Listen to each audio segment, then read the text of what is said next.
We're going to discuss today is sort of very topical. It's January, it's beginning, it's a new year, and we fall into the habit where we either automatically want to review goals or we think about, um, what it is we want to do differently. We do that assessment and all of those things.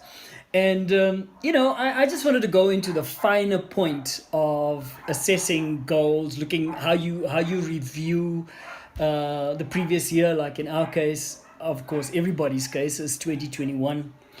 And the way you review is the finer point because it really fits into um, this topic of my life, my business. And our tagline is missing. I do apologize, but wish I was here. How engaged we are with our lives and our businesses. This is going to remain our theme. So within the theme is just basically I want to share a short little framework. Maybe stage. Welcome, Paul.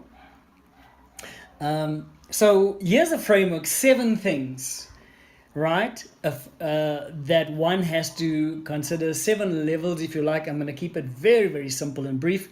2 of these levels are the things you need to look out for that drains your energy, and the other 5 are geared towards really fueling your energy in the way you review what you've achieved or what you haven't achieved in the previous year. So, without further ado, the first level that we want to talk about is how you review what you've done. Now, what you need to avoid is feeling a sense of such overwhelm that the goal that you've set for yourself you haven't achieved, and you're starting this year feeling that you never will. There's this feeling of desperate hopelessness and helplessness that you might as well not even put it down as a goal, because last year you didn't, because the odds were all stacked against you. And in a way you feel like, well, maybe you deserve not to be successful. You deserve not to achieve that success. So now you throw the baby out with the bathwater, is that let's just dispense with that because it will never happen. And by the way, it's both in a life and business context. The other level that you avoid is the one where you become quite angry that you didn't meet your goals because you believe it was the situation. Man, COVID in 2021 was the absolute worst. If it just wasn't for COVID, or if it wasn't for the government with its lockdown rules, if it wasn't for politics, if it wasn't for the people around you, your partners, your family, your friends, that caused you not to achieve. Basically, you're looking at those people that stood in your way and you are so angry. And there's a part of you that feels, well, maybe I'm attracting this kind of destructive engagement from others. But, others are to blame for you not achieving. So those are the ones that are energetically destructive. It doesn't inspire you to set goals this year or to try and achieve them in the new year. So the first level of constructive engagement is when you take responsibility for how you feel, and you take responsibility for the success of that goal, where you kind of go, yes, I set the goal. Maybe I didn't set it accurately enough, and all those wonderful things that we spoke about last year in terms of starting with purpose, having a vision, what is your strategy, and how do you come up with an aim smart action plan. We discussed the framework. Alistaire introduced a growth plan. Maybe you didn't do so. Now you say, but hang on, man, I think it's the way I expressed it. So you number one, take responsibility. I'm going to restate this goal. When I look at what's happened through that lens, where could I have improved? Not in just how I stated the goal, but how I went about executing the action plan towards achieving the goal. Now, this level is all about this year saying, I am determined to succeed, so I will do everything that's in my power to achieve that aspiration, that expectation, that result. It's a question of saying nothing is going to come into my way, not anybody else, not even greatly speaking myself. So that's kind of the entry level way when you reviewing is with that expectation that this year you shall succeed. Now the next level up is really about asking, okay, I was striving for these goals, and you begin to look at it and say, did my goals touch the people around me? Who benefited from my endeavors, my actions? You know, we spoke about the journey, enjoying the journey, moving every single day, being energized, right, towards achieving that goal. And now you ask, right, let me try and identify who benefited from me even attempting the goal, never mind achieving the goal. All right? And feeling that glow of satisfaction that people were touched in the many different things that you were doing. This was not just about such a determination that you exceed for yourself, but you begin to realize that your life has meaning. This is the reason for your being. And then there's the next level that speaks about, well, did your goal provide opportunity not just to touch others, but do you recognize how you've actually benefited?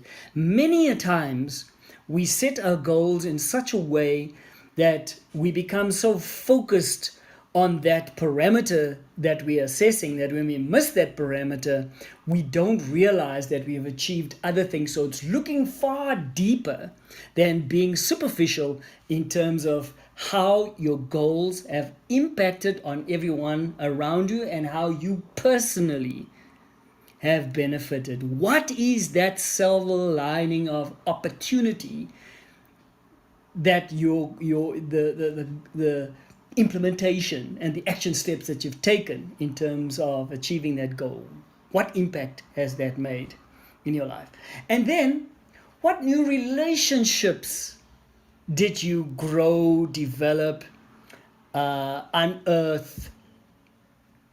Are you operating in community? Did your goals bring you closer to being part and parcel of a community of like-minded people, like-hearted people that love to collaborate, that love to be fellow pilgrims on this journey, whether it's in a non-profit organizational sense or whether it's in a for-profit sense where there's a definite mission and a purpose for why you're doing this together. Has your goals achieved that? And lastly but not least is, have you achieved a sense of absolute passion that you are living your purpose? You've set the goal. Every single day on that journey, did you fulfill your God-given purpose? And that is the framework. And right, so now I open the floor. Please raise your hands and I will unmute your mics in terms of any comments from what I just said. You can even say, hey, Jacques, what nonsense is this? But you can say that, but you need to motivate, you need to substantiate, because we are all here to grow. We are all wanting to grow so that we can be fully engaged in our lives, in our businesses. Alistaire, over to you. Oh, Jacques, I think most of people who's on at the moment know one of us, so it's okay to be real. If you were, and for those who don't know, Jacques sits in Johannesburg, or and I'm in Cape Town. So if you were here, I would kiss you on your lips. Um, and I would hug you so hard that you would not be able to breathe. Um, so I went on a retreat. Brent knows about it. A day retreat at a place, a beautiful place, last year, just to pray, undo, embrace new things, look at everything that I've done, pray into things, and beautiful days spent. So I was convinced that I heard from the Lord on almost everything that I put in place. And then this year, the last 2 weeks, I started to put execution steps into place. But there was this nagging doubt, and it was almost depressive doubt. First of all, who do you think you are to even try and do what you think you want to do? And secondly, what have you learned from last year in terms of uh, learning not to be audacious? I trust that I'm clear on that. And so, Jacques, so two things for me. Absolutely, absolutely thank you. We've got to avail this, the recording to this in so many forms to everyone else. So, absolute thank you for me personally. Today, I sat and in granular ways, looked at everything I want to achieve and put actions, even put it in my diary calendar. But I couldn't let go of this nagging hopelessness, even as a coach. So thank you. What was the other one? I forgot. That's what hopelessness does. It makes you forget what you want to say. Well, let's give somebody to pass a comment or whatever. Who are the regulars who are always saying something? To those of you we haven't wished all the best of the new year, compliments of the season to you, the new season that is. Who wants to say something, add something to this conversation while Alistair reminds himself of his second point? While they wait, I do remember my point. Great. So interesting that you call these levels instead of steps. Help me a little bit, Jacques. Yes, it was just sort of in terms of ascending to the next level of engagement. If you think about it like this, is the higher up you go, the deeper the engagement of the goal review process, or any process for that matter. Meaning, if you could associate, well, we can associate, if we can associate like the chemicals that our brain releases in our bodies, in our bloodstreams. Like, if I can explain it to you like this, is that just for some of them, like at the third level that I spoke about, this is ordinarily where you've got huge amounts of dopamine rushing into your bloodstream, the natural type. This is what drug addicts really become addicted to. And also, the sense of achievement via endorphins, that sense of, well, where there is no pain, there shall not be gain, and you keep going knowing that the effort is worth it, the sacrifice is worth it. The next level is the serotonin levels that passes into your blood, because there's nothing like a feel-good syndrome, knowing how you touch people.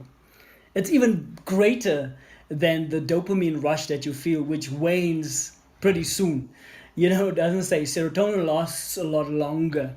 Then another levels, which even deeper, it is associated with relationships, connecting with people, connection, bonding. It's the oxytocin. This is reaching out and touching one another. Which life have we touched in such a way? But it's more than just one way, which the serotonin releases that feel good. This is where it's mutual connection. This is the interdependence kind of. So you can see it's deeper, it's more fueling. It is you run marathons, you run further you keep going, right? Your resilience as you ascend is far more, that never die attitude just builds and builds. If you can think about it conceptually, that's why I introduced this as levels. But it's just a framework for thinking and trying to make a point. Thank you, Jacques. I think it is more than a framework.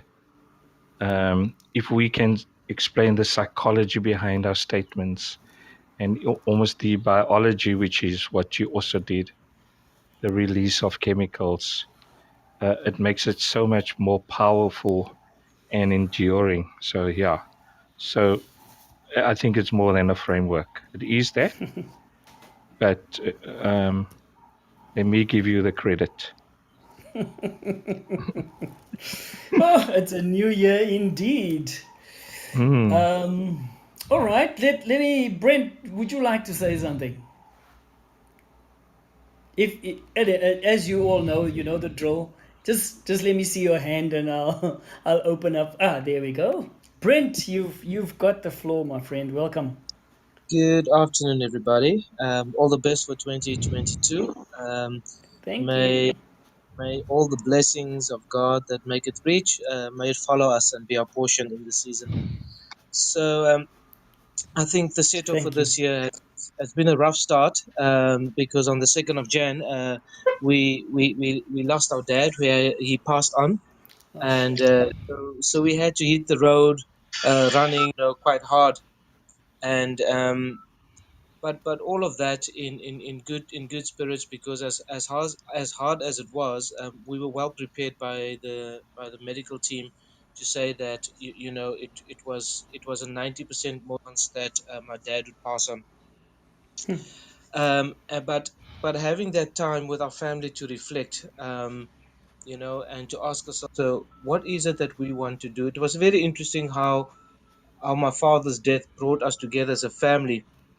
And we were asking the question, so what is it that we have now, what we're going to set out to do as a goal, um, so that we can move forward, and how do we move forward?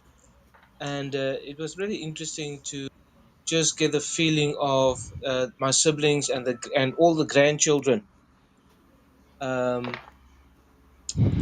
as to how we're going to move forward and go forward.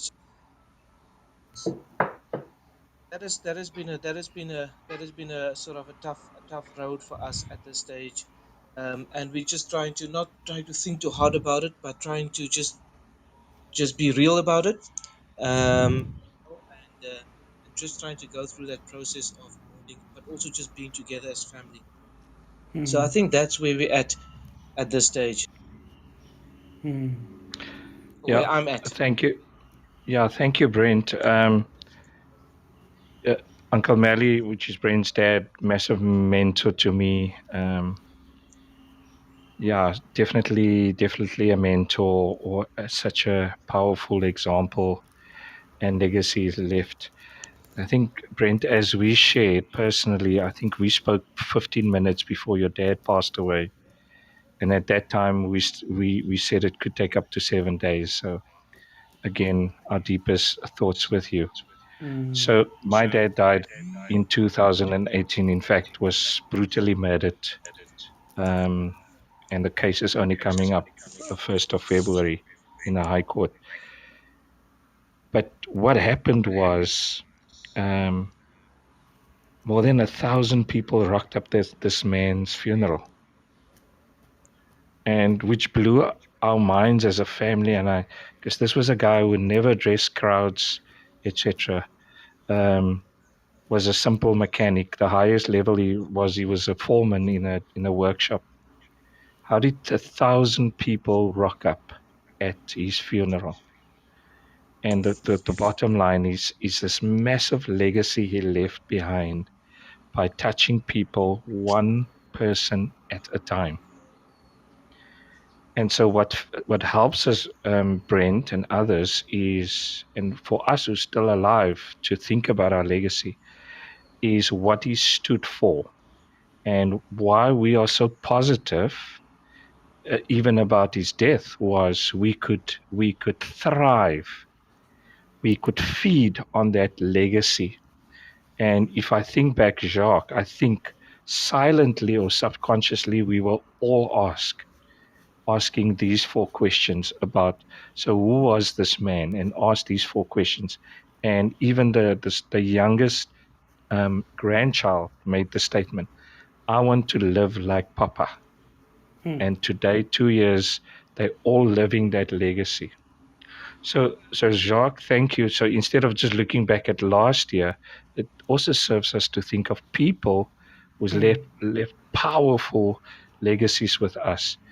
They might not have known these questions, but they certainly, on an experiential manner, lived the answers to this. Wow. Sure. Yeah, firstly, Brent, just accept our condolences, please. Our thoughts and our prayers and our heart go out to you and your family. As God, when you allow Him to just console you, love you, comfort you, strengthen you through this time. And Alistair, I must admit, I'm not even sure I know that story. What you've just shared. I mean, um, it's not just having lost a loved one, but also how you have lost a loved one, and yet in the what you are sharing in terms of the indelible imprint, the impact that they made on your lives as a result of their lives is a wonderful testament, and that's the legacy, isn't it? Sure. Yeah, and I think, Jacques, if we, just to create a more impactful story. So my dad was murdered with my niece in one day, same day, in same location. So we had two funerals, 2 Saturdays. And at both funerals, more than 1,000 people rocked up, almost completely different crowds. Same story for my niece as well, legacy. And I think, how do you build a legacy? You build it one action and decision at a time.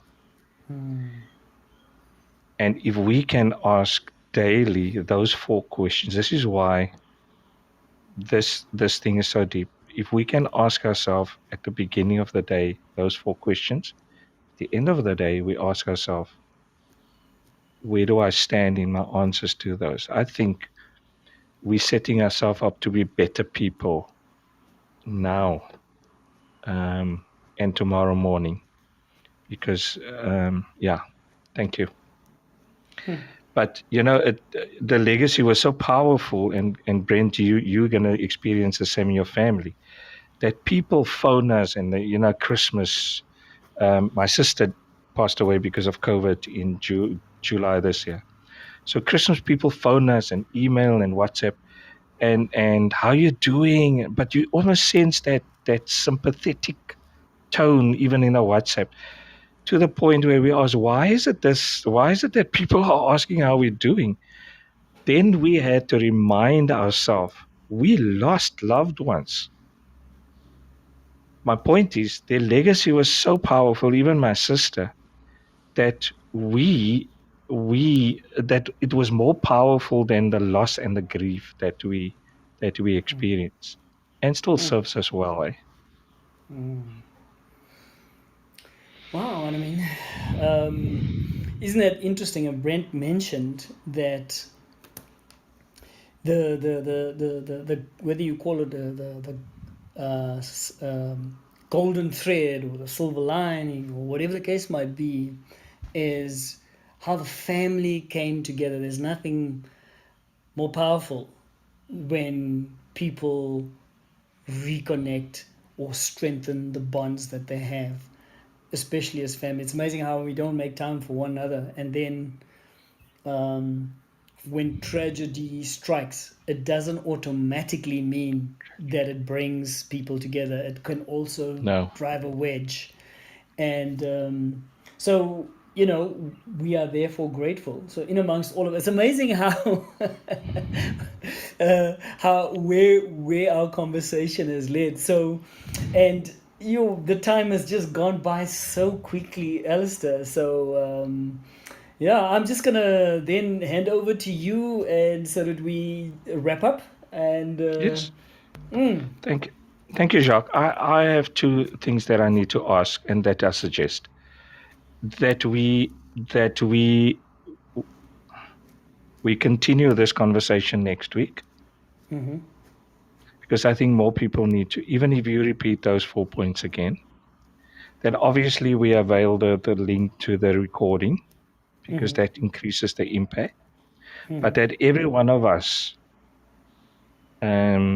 invite one or two people for next week, not so that Jacques and I can feel the crowd is getting bigger, but all of us will identify one person who's here and whose thinking will change drastically the way they approach the year if they just hear this. And even if we just have a discussion, state the point. So Jacques, I'm asking that we do that. Jacques, is that okay? So that those who are here know that we're going to invite people, at least one person. Think of one person who might just really benefit from this, and then invite them, and then we do this again next week. Jacques, if you can avail the link to me again, because I'm sure some will ask. Neelan and Brent that I know, and Renee and Julia and Donovan maybe on your side, and then we can avail that to them for recordings. Sure. And let's share this on social media, on our Facebook page, and just be natural about it. Thank you, Jacques. Thank you, guys, for coming. We invite you back next week. Jacques and I spoke the other day. We listened to a previous recording and we laughed between ourselves. And I said to Jacques, to think we actually think we know what we're talking about, which is, we just normal people knowing something, and we simply want to share that with people. This is really what this. So again, guys, think every day this week, my life, my business, I wish you were here. We wish that you'll be able to say, I was present in every part of my life and every part of my business this week. See you next week and keep well. God bless.